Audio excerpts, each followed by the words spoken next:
You're listening to the New Artist Workshop.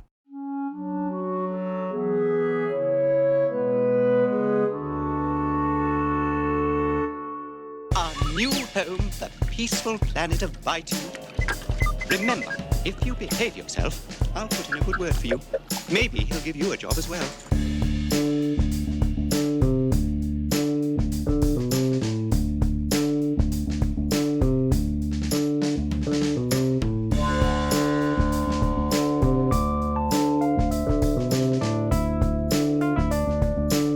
Hello and welcome back to your favorite podcast. Now that's what I call a franchise. I'm Peter Mancuso. And I'm Viviana Metzger, and this is the show where Peter and I pick a film franchise and go through every single installment. The good, the bad, and the ugly. And to be clear, we're defining a franchise as a series of films with at least 4 entries. So, Viviana, what are we talking about today? Alright, so today we are talking about the 1986 film Star Wars, Droids, The Great Heep.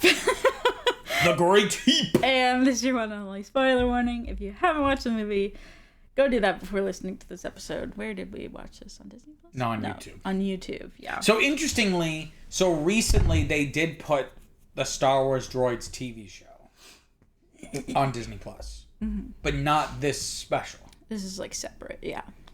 But you would think they would just put it all on at that point. I don't know.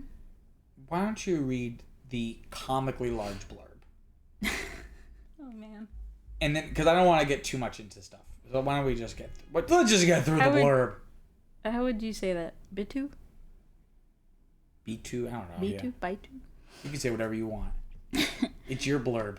C-3PO and R2-D2 are on their way to Bitu to meet their new master, Mungo Baobab. When I thought his name was Mango. Anyway, no! I thought he was just being British and saying Mango. He has no other British accent. He speaks properly, like a transatlantic type of thing. Anyways, Mungo Baobab, when their ship is attacked and they are taken prisoner, Bitu has been taken over by the giant mechanical Great Heep, who works with the Empire, enslaving the natives by using droid enforcers and draining R2 units to keep up his strength. Meanwhile, Mungo has been imprisoned to be handed over to his arch enemy, Admiral Screed. That, I feel like, took a quarter of the movie's runtime. It did. That's a very long Letterboxd blurb. Yeah. For what is, I believe, only maybe a 45, 50 minute only 40, movie in big quotes. So yeah, it was only like 40. Yeah, like 45. So this is in my background info, but I may as well say it up at the top now. We said earlier, I said, what are we talking about today? And you said the 1986 film. Film is debatable.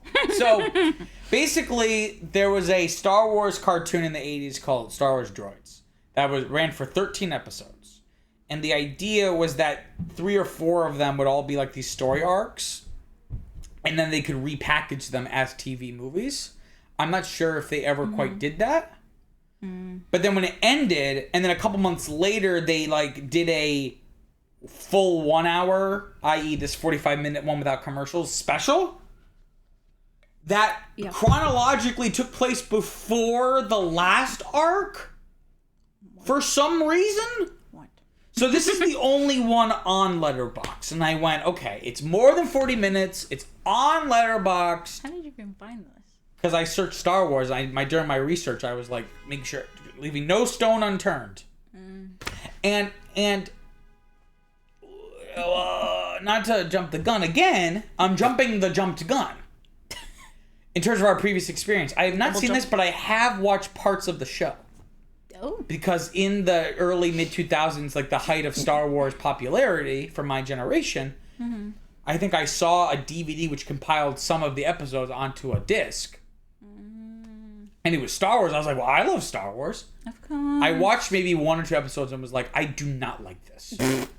And did not finish it. I think I quickly traded it in or something at an FYE or whatever it was. But you didn't know anything about this, obviously. No. How would I have heard about this? Well, who talks about this? No one really. So here's some basic info just to get out of the way. It was directed by Clive A. Smith, who directed a Wookiees Christmas segment of the holiday special. It was written by Ben Burtt, who's the sound designer of the original trilogy. Interesting. So he was like, I want to try my hand at rending. He's multifaceted. He is multifaceted. It was on ABC because that's where the show was, and it came on TV in June of 1986. Do you want to hear a little bit of background? Because we already did the previous experience. Of course. Well, the only thing I was going to add is just that even though I didn't like it as a kid, I always was like fascinated by it because I thought the animation style was interesting. Mm-hmm. And now watching it as an adult, I'm like, the character designs are cool, but the animation quality itself sucks. What is that, like the movement? Yeah. Oh. Like, it's very clearly like the bare minimum in terms of character movement and like repeating frames on purpose to like drag it out. Mm-hmm. Mm-hmm. So here's some background, very loose. Star Wars Droids: The Adventures of R2-D2 and C-3PO is a 1985 animated television series spin-off from the original Star Wars trilogy. It focused on the exploits of droids R2-D2 and C-3PO before the original Star Wars. And it was animated by the same people that did the animated portion of the holiday special. Oh yes, it's kind of in that similar vein. A little bit more of a budget, and it's about 6 years later, 8 years later, so it's a little bit higher quality, but not by much, right? Like you said, so the series was produced by Nelvana, which I think is the animation studio, on behalf of Lucasfilm, and broadcast on ABC with its sister series Ewoks as part of the Ewoks and Droids Adventure Hour. So you would watch one of them shows, and then the next one would be right after, as a block. They used to love this in children's cartoons in the 80s. The block. Where it's just like 2 shows back to back? Yeah. Or they might be like 3 hours in the morning and be like this show, that. Huh? Isn't that for all shows? Yes, but it's very specific. It's like, it would be advertised as like the Ewoks Droids Adventure Hour. It's like in Disney Channel when they had the baby TV and you had to wait till like 10 or 11 for them to have like the regular kid TV. But now they have a whole separate channel. They get a whole separate thing, yep. The series ran for one season of 13 half-hour episodes. An hour-long special broadcast in 1986 serves as the finale, which is what we watched. It serves as the finale despite technically being not chronologically at the end of their adventures. That's silly. Why would they do that? I have no idea. That's a really good question. I don't understand. Because that seems very specific, you know? It's like not like any time, like I don't know what you would call it, kind of like floating time. It's not episodic. Like they put it because the idea was, I think, in the series, because the idea would be that they would cycle each of these arcs. They would have different masters, and they would kind of be ping ponging around. So at this one, it's Mungo. I think in the final arc, they are just now belonging to Mungo. This is like the Mungo origin story. Yes. But then why not just do that as the show? I don't know. Maybe because they were like, we have such a vision for this. This needs to be its own 1 hour special. They want to show all the different places. But also, why do they have to have masters? Because they're droids. Because they're not human. I guess so. I was going to say they're animals, but they're not. They're very much so not. They're droids. They're just robot slaves. And then what is an R2? So that's like a pilot type one, right? So I think in 1986 it's just any of like the short little ones like R2-D2. But in the expanded universe there are like R4, R5, like those different ones. They're called astromech droids. But they fly the ships basically. They go in the little cockpitty things. Yeah. Okay, because then C-3PO is a translator. Yes, he's a protocol droid. Protocol. So I guess so he's like a translator. He could be like basically like a butler. Right. Sometimes it's weird to see them together because I'm like, especially with this, because I'm like, well, their functions aren't the same. Yeah. But I guess I don't know if the astromechs exclusively fly the ships though. Well, I'm just saying that because he was like, oh, I need an R2 to fly the ship. No. So what did we think? It's kind of just what ifs. Yeah. Listeners, I'm very sleepy for unrelated reasons. But if this was a really great movie, I would be like alive. I would be lit up. But it's ultimately just kind of like whatever. Honestly, I think like a lot happened visually, but not a lot happened happened, and I was a little confused by some things. And like what? What were you confused about? Well, I didn't know who or what the Great Heep was until like the last third of the movie. Even though he's introduced much earlier, he's just a big robot guy. I guess I didn't hear that. I thought the Great Heep sounds like a place. That's fair enough, yeah. You know, so I didn't realize that. Like a big pile of stuff. Yeah, like a garbage heap or something. Yeah. But heap is one of those words. If you say it too many times, I'm like, is that even an English word? It happens sometimes with words. But this one, it's like I feel like there's a certain threshold for each word. Like certain words, you have to say a lot of times for it to stop sounding like it's a real word. Heap, the threshold is very low. I feel like you just gotta say it 3 times within 5 minutes and be like, heap. I also kept misspelling it when I was writing it. Because it's E, not E. Because it's right next to the word great in the title. So I already have EA in my head. So I guess that's like the one difference. Yeah. To make it not when we're spending our time talking about the spelling of the word heap, you know how little we have to say about. Well, let's just look at it in general. So as an animation, I'm sorry. I think Star Wars fits really well into animation. Right? As we'll see going forward, like Star Wars has had a very rich history of animated product, right? Yeah, I would like to say it starts here in a sense. That it really is helpful for Star Wars to be animated, because if this were the real world, some things would just be a little strange. Like what? Like, why is there so much water and liquid with interaction with robots? Would not they short circuit? Yeah, there's a lot of like cartoon logic. Like, because it's a cartoon, they're able to kind of like dumps a whole bucket of water on R2D2 it. and no, but not even like diegetic stuff. But that is true.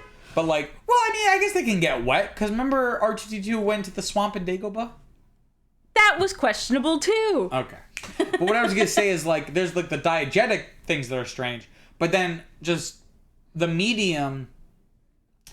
They're very cartoony in the sense like they'll kind of like they're rubbery, like they'll stretch, or like the way their physicality. Yeah, 3PO especially, and because it's like, how do you make him expressive? Well, yeah, his mouth doesn't move. So he has no facial expressions. Really. He's like, I don't know, I don't know what you say. He's usually very stiff because he's a robot. Yeah, just like known to be stiff, but like in physicality, but then also in his face and whatnot. But when they are first introduced, like on the ship, then that I noticed that there was like a lot of like cartoony physics going on. Physics and physicality, yeah. Yeah, because he was like, he slipped on the water, and then he crashed into the painting, and his head went through the painting, and like things you would not be able to do with with in live action, right? Yeah. Well, that's it for this episode. I don't know. It's really just whatever. Like, and notably, I think that was kind of the reaction from critics of this and the show, because it only ran for 1 season. It wasn't this smash success. I'm so sorry, Bert. I think you have good kernels of good ideas, but they. I'm sure this is maybe the best of the lot. Maybe. You know what I mean? Like, if we watch the show, we might be like, yeah, the Heep was a real high point. Yeah. And everything else was inferior. Because there's occasional good moments where they have like C-3PO when he thinks R2-D2 died. He's crying, but it's really just the rain. Like, there's some interesting visual stuff going on there. Like, that's kind of cool. Yeah. But I feel like they kind of shorted themselves. Like, short-circuited themselves? Like, because it's a movie, right? And that's the whole point. It's a TV special. Oh, so it couldn't be any longer? No, it could be. Just the longer it is, the more. It's basically just length of 2 episodes. Okay. Which technically counts as feature length for our purposes. Well, basically, it was just a little strange because it kind of cut from like being a Pocahontas type vibe to like not being all of a sudden. And I thought we would learn more about the green people. And like more like, how More we're, world building. how we're having to live now that they've like taken the moisture or whatever, or like whatever. I think what you would like then is the CGI Clone Wars show, because every episode is like that. Okay, noted. Oh, well, I'm just saying. I think you would. No, like I'm it. just noted. We should watch it. And then also, yes, we'll watch it. And then also, Not for the show though. wasn't the boy? The boy was trying to get the crystal, and that just kind of. I don't know what that boy was doing with his little burrowing kangaroo creature. No, not that boy, Mungo boy. Mungo, he's a man. Well, remember he was like getting like a gem or something. Yes. And then he they basically just was like, "You're didn't gonna be talk able about it to again. sell your energy, and then you'll become rich." And then the Empire comes. He's like, "No, this should be for the native peoples." Also, I thought it was very interesting to see the Great Heep as part of the Empire, right? Because we're used to like the generals and the Death Star and stormtroopers, and it's all very sleek, right? Whereas like the Great Heep looks like a Great Heep. He's all like a He's like a Nazi parts collaborator and stuff. Yeah, he has all different parts and stuff, and different colors, and like a very like put together mechanical type piece. Yeah. So I thought that was interesting to see. I thought it was interesting when he said like we're with the Empire, because usually when you think of the Empire, it's like clean, pristine, and then the good guys, quote unquote good guys, are like grungy and dirty. Yeah. So that was kind of weird. Yeah. Something else I noticed with this is I think this is the first film in this franchise that we've watched. With the exception of the holiday special. This is the first one where we really see the effects of the Empire. You know what I mean? Yeah. Because think about it. In the very first Star Wars, we see the Empire, but like Tatooine is notably not really influenced by the Empire. Like it's so far away. Yeah. Empire Strikes Back, it's very character driven. We're not seeing a lot. And then in Return of the Jedi, we're not really seeing the effect of the Empire on the Ewoks or anything.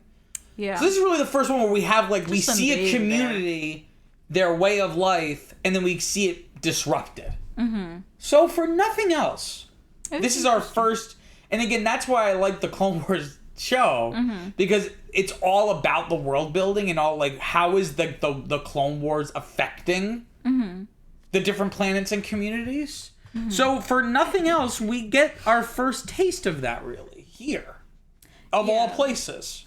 Well, yeah, and I'm not suggesting that it has to be like super laborious or anything. Like I'm not asking for like a whole, book or whatever. But I think it would like just add a little bit more to the somewhat thin story. Yeah.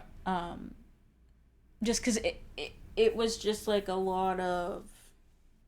It's a 48-minute TV special. It's a lot of escaping. So ultimately, more escaping. We talked about this, I think, when we did our season on Batman. With listeners, you should go back and listen. Season 4. We're in season 6 now. Woo. We talked about with the Bruce Timm, Kevin Conroy Batman stuff, animated Batman stuff. Yeah. That was really revolutionary because obviously it still had a much lower budget than like a Beauty and the Beast. Right? Like an animated movie in theaters, like a big Disney production. But that show was revolutionary because even though it was still somewhat cheaper, the animation quality and the writing quality was like leagues better than what was expected for children's television animation.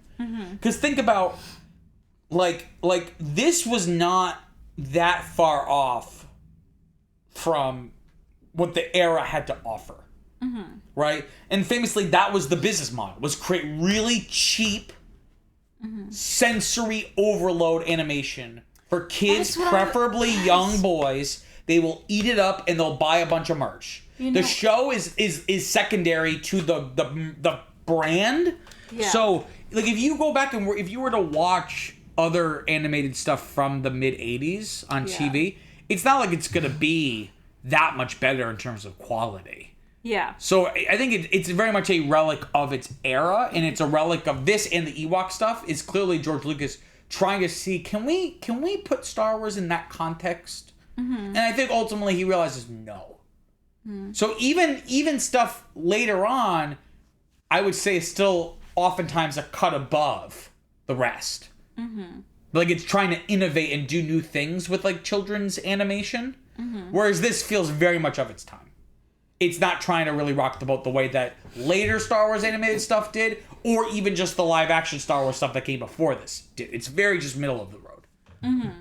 Well, two things.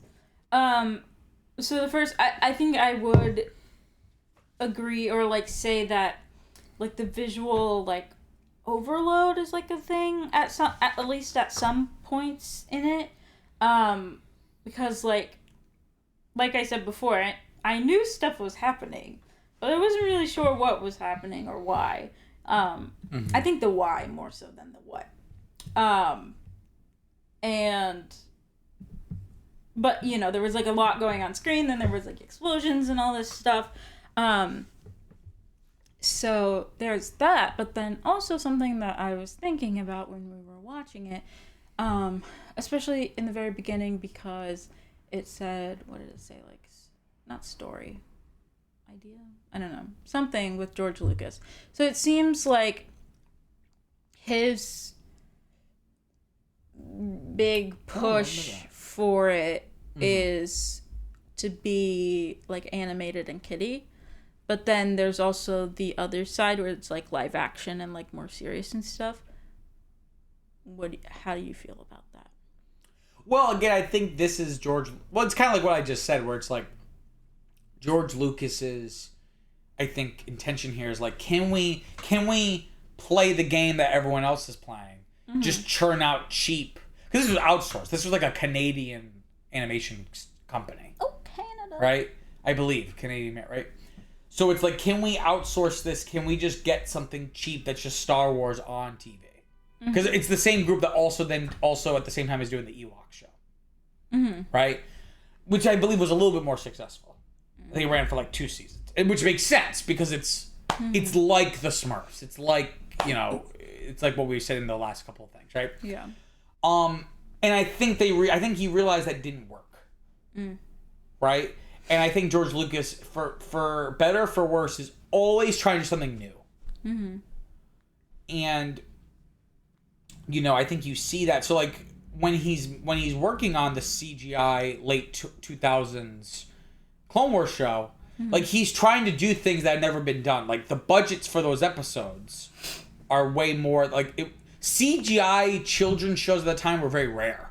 And when they were rare, it was pretty low. Like, think about Jimmy Neutron. Like, if you watch Jimmy Neutron today, it looks very primitive CGI. It always looks creepy. It works because the character designs are memorable and, like, the writing is funny. But the Clone Wars CGI, not the 2D one, the CGI one was kind of groundbreaking.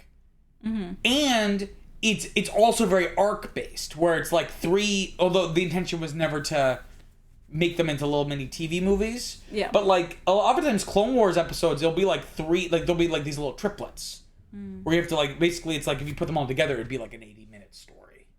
That's very rare, both then and now, for children's animation, because again, the idea is like, if it's for children, they're not going to keep all this lore and storyline in mind.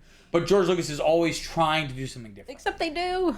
I think with this, I don't even want to say he was phoning it in, because he wasn't doing anything. This was very much outsourced. I think it was just like, let's just try this, and I don't think it worked. And I think he learned from that. I think it's just seemed like the past couple of installments, it's been. I was just about to say that it's like this like is him, the Ewok stuff. It's his attempt to just try to like, what's the bare minimum that we can do? Because the trilogy's over. I don't know if I'm going to make more movies. How can we keep the brand alive? How can we keep money rolling in? Well, maybe, yeah, I guess it's just that at some point. But it just seems like he's going in a different direction than I would think that, like, a lot of fans are going in, or, like, think of the franchise as. Right? 'Cause so something super iconic, right? Like Darth Vader, but that's like, you know, people think of the guy, whereas there seems to be a lot of push for, animation or like puppetry and things like that. And also think about, So instead it's of like- really focusing on individual characters, it's not, well, I mean, the subtitle of the show did have their names in it, but it's not, the show's not called C-3PO and R2-D2, it's called Droids. The Ewok show isn't called Wicked, it's called Ewoks. It's very much like, here are these ideas. We can make a shit ton of toys off of that. Yeah. You know what I mean? It's less about like these characters and more about this idea of these kind of characters. Yeah. Because, I mean, you could definitely, like, do stuff with, like, the live action and, like, people and whatnot, but obviously it's going to be, like, less of a hit in terms of toys, because, like, all you could really do are action figures, because any plushies would look really weird. But, Well, they make them now. They'll make anything. You can get a plushie Darth Vader. I mean, you can do it. Well, but back then, that wouldn't have made sense. Because the that's idea is that a fine. plushie is for something for little kids. Yeah, but To I'm saying hug and snuggle with, for but- like for droids, say for example, right? You can get an action figure R2D2, you can get a plushie R2D2, and you can get like a life size or miniature R2D2. Like there's Like more realistic there's looking. different like Opportunities. different things that you can turn it into, as opposed to like It's more exploitable. Anakin, like young Anakin Christian Hayden. Not Hans Christian Andersen. Hans Christian. Hayden Christensen. Hayden Christensen. You're kind of locked into, an action figure. Like, you're not It's going like, to have okay, as action much... figure, blanket, but like a toy would be kind of difficult. Well, we said this, I don't know if we said this off mic just in general. Maybe it's when we went to Disney World we talked about it. Or maybe we said it in the thing. Think about, like, maybe this is me being biased because this was a big focus when I was a kid, again, during, like, the Revenge of the Sith marketing push. It's like, what's the most recognizable iconography from Star Wars in terms of characters? R2-D2, Yoda, and Darth Vader. Right? Because those are very merchandisable, those three characters. Yeah. In different ways. Yoda especially. And also, well, Darth Vader is kind of like an outlier, but for the most part, like R2-D2 and Yoda are like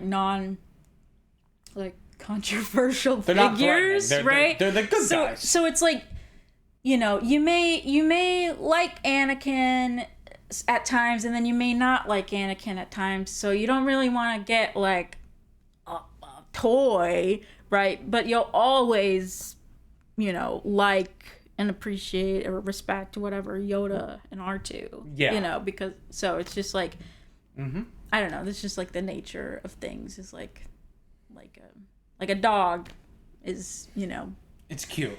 well, it's cute, but then it's also like non-controversial, where it's like, you get like something and then it may not resonate with you as well later on, because you're like, oh, like I actually learned about them as a person, or like, whatever. The later Clone Wars animated series surprisingly tries and is usually successful in exploring the moral ambiguity of war. The Droids and Ewok show has no such aspirations. No. It is as boilerplate and thin as it can be. We don't even know why they're there. They're just getting sold from master to master. Why does he need droids? So Something interesting you brought up about, like, it's not the direction you thought George would take the franchise. The ultimate limitation of this show that we do is we're only looking at the films. Because there is, and we're talking a little bit about the TV shows, but there was books. There were books. There were, especially throughout the 90s, is really where the books, the comic books, video games, additional stories get written. Yeah. So it's I think it's important to note that basically, so after this one, spoiler alert, the next movie in the franchise we're going to do comes out in 1999. This came out in 1986. So we're basically skipping 13 years. Yeah. When we did something like that for Indiana Jones, we weren't really skipping too much. Even though it was a lot of time, it's not like much happened in the franchise. Yeah. This is strange that we're going to do this. because so much of what a lot of a certain generation Star Wars intake was this stuff that we're going to be skipping over. Yes. These books and comic books and video games that expanded. Like, by the time you get the prequels, there's already been all these storylines about what happens after the original trilogy. Right? We get what's called the Thrawn trilogy. It was this trilogy of books by this guy named Timothy Zahn, who introduces a villain named Thrawn, who was like a former... Zahn, Thrawn, Mon. Zahn is spelled Z-A-H-N, and Thrawn is like prawn, like with a W. So it's not... I don't think it's a play on his own name. It's different. But... Sounds like you... Okay. And he's like... Thrawn is like a former Imperial commander. And it's all about, and he's like he's such a popular character that when Disney erased the canon, they brought him back eventually and introduced him in the Star Wars Rebels show. Oh. Okay? I never heard of this Thrawn. Well, that's what I'm saying. Well, because again, he's from books and comics. Like, you barely are into the movies. But I know the people from the movies. Because you know the people from the movies because they're pop culture icons. Dooku. But you have to understand, you have to like Star Wars enough to care about, again, also this is the 90s. Yeah. So you have to really be, it's not like you're just seeing, oh, there's Thrawn stands on Instagram. There are now. But my point being is that for a lot of people, that was just as equally important to their understanding of Star Wars as the original trilogy. This trilogy of books that basically for a lot of people were episodes 7, 8, and 9. And people were disappointed that Disney wasn't just going to essentially adapt those 3 books. Which I'm a mixed mind about because I've never read the books. But I imagine that, ultimately, if they are really as good of books people think, then they wouldn't be great movies. That, like, if they're really good books, they should just be books. But my point is that... Did you see what I'm saying, though? It just kind of seems like a split in terms of, like, general idea. But I guess... If he's really just making money off of the merchandising. Again, I think the way you're I think the flaw here is the way you're framing it, because you're making it sound like, oh, this is the direction he went. I don't think he was not going in a direction. George Lucas, the creative person, was not going in any direction. George Lucas, the businessman, was like, how can we make some more money? We'll just commission this animation studio to just make this. Yeah. Right? So I think... I guess I just see like a dissonance with that. 100%. And then also people, like, when they think of Star Wars, they're like, oh, Rey, Kylo Ren, like actual people. Whereas, like, this is more like little things and animated or, puppets or whatever. Yeah. All I'm trying to say is it's just going to be interesting because we're essentially skipping 13 years of Star Wars output. That some would argue is like one of the most important pieces of Star Wars. That kind of kept the interest alive enough to inspire George Lucas. Maybe we should revisit these movies. To make the first, yeah. Right? Notably in that trilogy of books I mentioned, Timothy Zahn invented Coruscant. He named it. And George Lucas liked it, so he incorporated it into the prequel trilogy, the city plan. Though no one knew how it was supposed to be said. I think Timothy Zahn was like, when I wrote it, in my head I pronounced it Coruscant. And George decided it was Coruscant. And I went, okay, I guess that's what it is now. Like, so, If George says. Do you want to hear some trivia? Oh, sure. Well, what else do you have to say? Well, how do you feel about Chub and Fidge? Who? The boy and his mole kangaroo. Oh, I mean, I don't really care about Chub and Fidge. I don't know which one is which. Which one's which? Which speak. I think Fidge is the boy. No. Is Fidge the boy? Yes, because I remember them being like, "Fidge, go get Fidge." Okay. And Chub is the. So Chub, I feel like Chub's animation style didn't fit. No. The character designs did not fit into like Star Wars. Everyone looked like they were from a different show. Yeah. We said Mungo looks like I've seen crappy 80s Jesus animated things like we would watch in like school Jesus when I went to like Catholic Moses. school. Like he looked like Jesus that I've seen in like the story of like the Easter story, like animated adventure thing or whatever, right? Oh my gosh, and R2 has a girlfriend. She dies, but then through the power of community, they bring her back to life. Yes. That was pretty epic bacon, if I may say so. Epic bacon. I thought it was le. Oh, it's le epic bacon. Sorry, I forgot we're speaking French. Le epic bacon. Did you have more to say, or can I move on to the trivia? Can we put this movie out of its misery and just be done with it? Oh, yeah. According to 2005 book, The Cinema of George Lucas by Marcus Hearn, this was Anthony Daniels' favorite installment of Droids. Also, so notably, I believe Anthony Daniels has voiced C-3PO in any and everything that he appears in. Like, anytime C-3PO appears in anything, even if it's just for like a one-line thing, Anthony Daniels has done it. Which is interesting. But he said this was his favorite installment of Droids. He is quoted to have said, quote, Ben Burtt has a particular affection for me as C-3PO and a natural empathy towards R2-D2. Ben Burtt, of course, being the writer, a.k.a. the sound designer from the originals, right?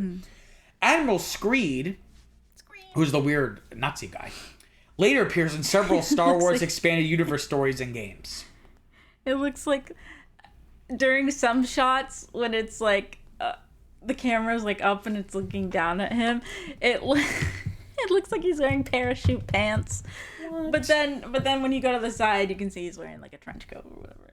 But that was kind of funny, and also timely. Fair enough. An astromech droid in the spa reads a magazine entitled "Play Droid." Yeah, because there's lots of like, of like sexy droids. Yes, they walk by. Oh my god. And the R2 units like faint into the pool of like water or oil or whatever. Oh That's also the thing is like because the colors scheme is really weird. I'm like, is that water or oil? I was confused about that. I was confused at a few times about that because I wasn't sure if it was which. I was like, why are they spraying water on him? And you were like, oh, they're spraying oil. I was like, is that oil? I don't know. When 3PO was about to be tortured by the medical droid, the music score. Why is it written out? Sometimes it's written out like that. Really? When 3PO is about to be tortured by the medical droid, the music score features an electronic version of Tchaikovsky's Dance of the Little Swans from Swan Lake. Interesting. Cool. Nice. Do I hear some critical reception? I cannot find any contemporary reviews for this. So I'm only going off of Letterboxd. Letterboxd is a 3, which I think is a little high. I feel like the Ewok things were better than this. I think that it's easy to hate on the Ewok movies. For all their flaws, I feel like they're a little bit better than people give them credit for. Whereas this is like vice versa, because it's characters we know and it's animated, people like give it more credit than I think it deserves. Do I have some reviews? Yeah. Patrick B writes, in which R2-D2 becomes Inspector Gadget, then becomes a trapeze artist, gets himself a girlfriend, and gets in a hot tub with aforementioned girlfriend. And if I'm not mistaken, I believe this studio did Inspector Gadget. Like they're the ones who. Well, I'm gonna confirm that. So Star Wars Droids. Also, it's kind of silly how Heep put them in a can, and then it just like TV Logic magically opened so that they could escape the fire. Of course. Let me see. Maybe I'm making this up. I could have swore that they. Caleb the Hairy. Yes. Okay. So they did the first season of Inspector Gadget. Oh. But not both seasons. Oh, show though, not the movie. Yeah. No, it started as a cartoon. Here's some more Letterboxd reviews. Okay. I think we could do that because there's been enough TV movies. Really? We could do that. Yes. It could count for at least 4 entries. Caleb the Hairy. That's a good name. Caleb the Hairy writes, I watched this so I could be like, yeah, I've been watching that one Star Wars show. And then when people are like, Andor? Mandalorian? I can be like, no. This kid's show from the 80s where R2-D2 fucks. And watch their eyes glaze over while I theorize on how R2-D2 fucks.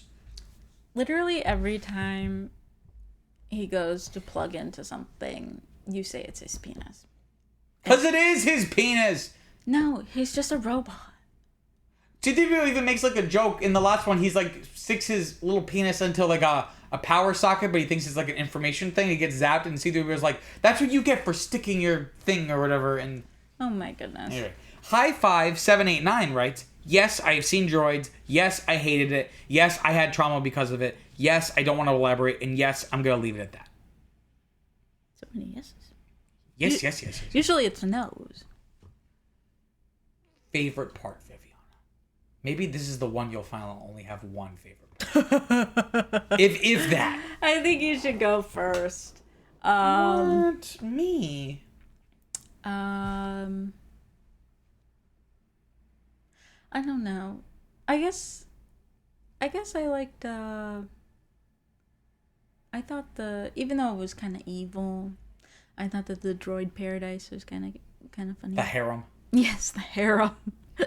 Which is what they call it. They're like, send them to the harem. It's such a weird word to use. It's just a place for the help to go. I know, but like, yeah. It's not a brothel. Denotatively, but connotatively, it's like... Denotative. Yeah, denotative and connotative, you know. I don't know. So you like that? That's your favorite part? Sure. I think my favorite part... Actually, I like Chubb. Do you like Chubb? Well, I don't like the way he's designed, but I like when they were underground. I like that his name is Chubb. I do like it. Is it with one B or two B's? Oh. If it's two B's, it's more Star Wars-y. If it's like two B's. Ooh. Two B's or not two B's? Oh, I just had it. Oh, I lost. It's okay. I think I can live without this knowledge. Two B's. Two B. Perfect. There we go. Two B. I think my favorite part was the fact Mungo said, "Am I glad to see you?" twice, and I'm pretty sure they just used the same audio for both times. Okay, Viviana, rate 1 to 10. What are you giving this movie? 1 to 10. I think I was gonna give it a 6.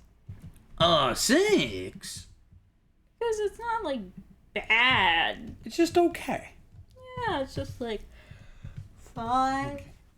So you're putting this above Caravan of Courage, also known in the United States as the Ewok Adventure, but below The Empire Strikes Back. Yeah. By nature of it being a 6, because you gave the former a 5 and the latter a 7. Okay. Mm-hmm. I'm gonna give it a 5. Okay. Huh? I was gonna ask your favorite part, but then I remembered it was the 2 lines. Because it's always like the strangest thing. But anyways, okay. I'm giving it a 5, because to me, a 5 is mediocre. This one doesn't have any big swings in either direction, good or bad. It's just kind of like exactly what a Saturday morning cartoon in 1986 would offer me, which is not much. So I'm gonna put this. So this is at my, it's my second lowest. So we've watched 7 films. This is my 6th highest now, and it's your 5th. So kind of about the same. If the Great Heep is a person, shouldn't it be Star Wars, Droids, and the Great Heep, not Droids dash the Great Heep? Because that's what really makes it sound like a place. Yeah, it makes it sound like yeah. Fuck 4th of July. It's like the second or third episode you've done that. Yes, because it's the fight. They thought this was a rabbit. They thought this was a rabbit. Nice try, bitch. It's fucking Winnie the fucking Pooh. Yeah. And that's it for this episode. Oh my God. For this week's episode of Now That's What I Call a Franchise. Next week, we'll be watching the next film in the franchise, the 1999 film Viviana's Birth. The 1999 film Star Wars, Episode 1, The Phantom Menace. Viviana, where can they find us? Ooh, in the afterlife. In the Outer Rim.